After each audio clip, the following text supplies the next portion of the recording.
ఎట్లా అయినా సరే ఆ ఉపకార బుద్ధితో ఉండడం అనేటటువంటిది చాలా గొప్ప లక్షణం. దానికి ప్రతీక కనుమ పండుగ. మనం అందరం కడుపు నిండా అన్నం తినగలుగుతున్నాము అంటే ఆ వ్యవసాయం చేసినప్పుడు అమ్మ భూమాత అనుగ్రహించి మనకి పంటనిస్తోంది. ఆ పంట మనకి దక్కడానికి అసలు ఆ భూమి దున్నడంలో ఎంతో మనకి సహకరిస్తున్నటువంటి జంతువు ఎద్దు.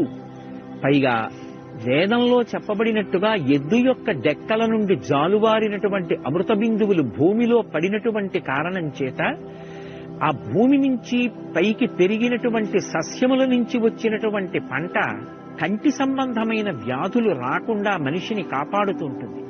ఇంతగా మనని రక్షించి తన మెడ మీద కాడి పెట్టుకుని బండిలో అనేకమైనటువంటి ఫలసాయాల్ని ఇంటికి తీసుకురావడమే కాకుండా నాగలి మోసి భూమి దున్నడానికి మనని అనుగ్రహిస్తోంది ఆ ఎద్దు.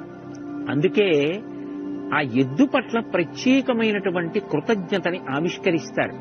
ఆ ఎద్దు పట్ల కృతజ్ఞతని ఆవిష్కరించేటటువంటి పండగకే కనుమ పండుగ అని పేరు.